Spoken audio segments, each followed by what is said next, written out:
Hi, thank you for watching Dig into China. I'm Dong Shong. If you have not done so already, please subscribe to my channel. Thank you very much. China's economy is deemed irreparable, primarily due to the economic variable Xi Jinping. The problem lies in his inability to offer accurate expectations. Emperor Xi doesn't steer the Chinese economy in sync with market dynamics. Instead, he follows his personal preferences. Additionally, both he and his small team lack economic literacy. Consequently, our observation of the Chinese economy in recent years can be encapsulated in one word: disappointment. This sentiment is echoed in the attitude of the capital market: disappointment. At the beginning of the year, China's A-share market experienced a decline below 2,800 points, accompanied by challenging economic indicators, primarily attributed to uncertainties associated with Xi Jinping's governance. Critics who claim to uphold rationality, neutrality, and objectivity often criticize those consistently portraying a pessimistic view of China's economic prospect, citing two main reasons. One, the Communist Party is deemed all-powerful, capable of mobilizing resources to achieve significant goals. The belief is that as long as they intend to excel in economic management, success is inevitable. However, the actual scenario is more nuanced. While there are instances of successful economic endeavors, the prevailing trend indicates a higher occurrence of mismanagement. And once a situation turns unfavorable, the repercussions tend to be profound. This pattern has been evident from 1949 up until recent times, with numerous examples highlighting this reality. 2. There is a prominent theory of strategic maneuvering where it is suggested that Xi Jinping intentionally allows the Chinese economy to deteriorate in order to create social chaos. The reasoning behind this approach is that in times of economic hardship and social instability, individuals are more likely to rally behind a leader in a time of conflict. This strategy employs a reverse engineering technique, deducing causes from observed outcomes. Some argue that if internal tensions within Chinese society becomes acute, reaching a point where the Communist Party or Xi Jinping perceives a threat to their status, they may exploit nationalism and provoke a war to divert attention from domestic issues. Simultaneously, they could implement wartime measures domestically, using the pretext of controlling the national situation. The notion of prioritizing the preservation of their own power over the well-being of people on both sides of the Taiwan Strait aligns with the perceived capabilities of the Communist Party and Xi Jinping, making this perspective plausible and agreeable. But as the saying goes, you cannot work backward from the outcome.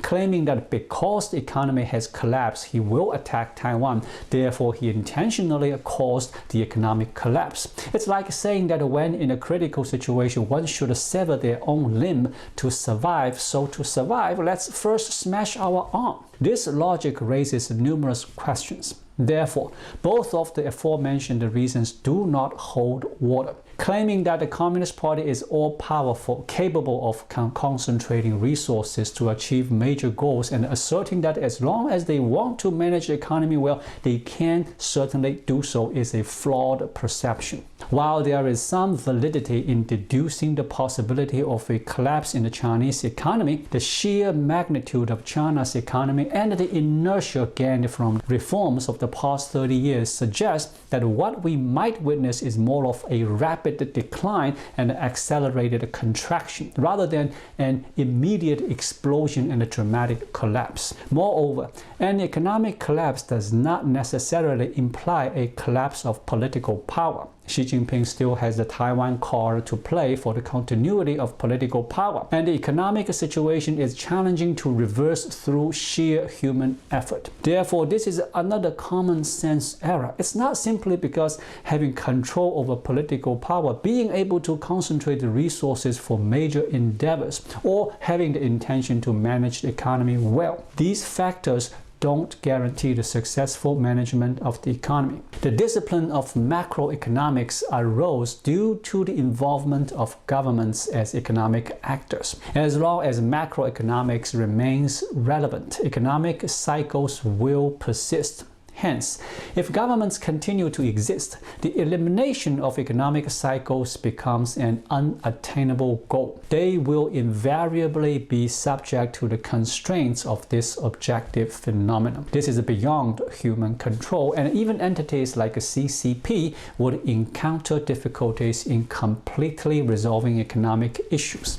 As for the previously mentioned theory of strategic maneuvering, which involves walking backward from the answers to deduce the solution, it appears even more absurd. In reality, using military force to reunify Taiwan is Xi Jinping's last resort. If the Chinese economy were robust enough, non-violent means could be employed, such as attracting more Taiwanese business or bribing Taiwanese politicians. The cost of economically influencing Taiwan is far lower than the cost of war. Economic coercion is the most cost-effective approach to reunification. Therefore, the idea that Xi Jinping intentionally sabotaged the economy to prepare for a military confrontation with Taiwan is unfounded. If it were intentional, there would be no need to salvage the economy now. Observing the current economic decline in China, it's evident that the Communist Party is making every effort to salvage the situation.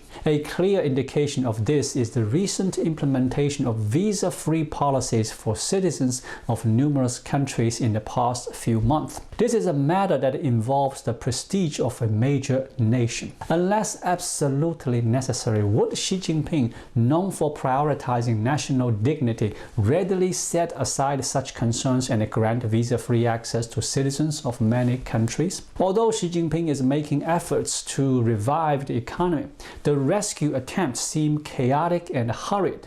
Why? Because Xi Jinping lacks expertise in economic matters and tends to feign understanding. Consequently, his economic policies frequently undergo sudden changes, reflecting a tendency to act impulsively and engage in trial and error. This leads me to assert that Xi Jinping is the most unpredictable factor in the Chinese economy. It's accurate to state that acting alone, he has significantly contributed to the rapid deterioration of China's economy to its present state.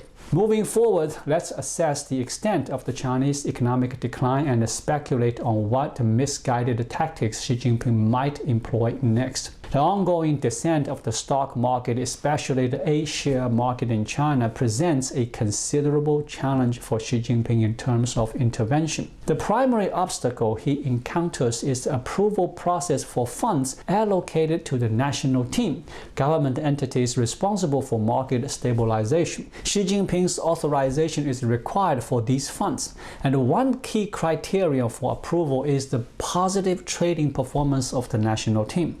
This predicament arises as A-shares experience a decline while the national team needs funds to stabilize the market.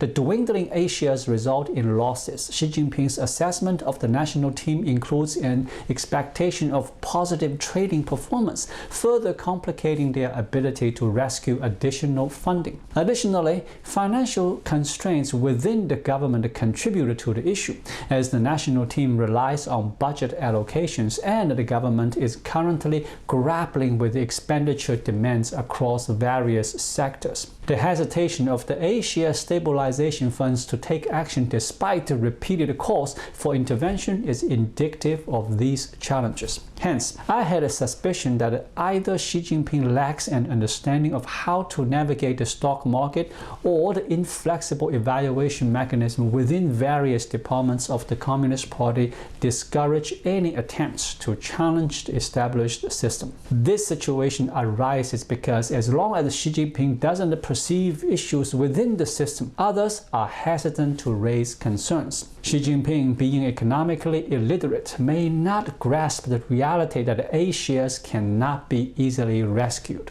This implies that his investment in areas like technological innovation may end up yielding minimal returns, if any. The reasoning is straightforward. If the secondary market is underperforming, who would be willing to invest in the riskier primary market? Investors in the primary market aim to realize profits in the secondary market. Consequently, without a thriving secondary market, the necessary support for primary market venture capital and technological innovation would be lacking. Although technological innovation is deemed the key to reviving the Chinese economy, without a robust secondary market, regardless of how much Xi Jinping invests in industrial funds, substantial losses are likely, not to mention the challenge of stimulating private investment. It would already be considered fortunate if Xi Jinping's funds are not completely misappropriated. I wonder if anyone has noticed that despite the A-share market taking on a bearish tone, the China Security Regulatory Commission (CSRC) appears rather composed. In theory, the CSRC had declared last year its intention to regulate the private placements and restrict major shareholders from reducing their holdings.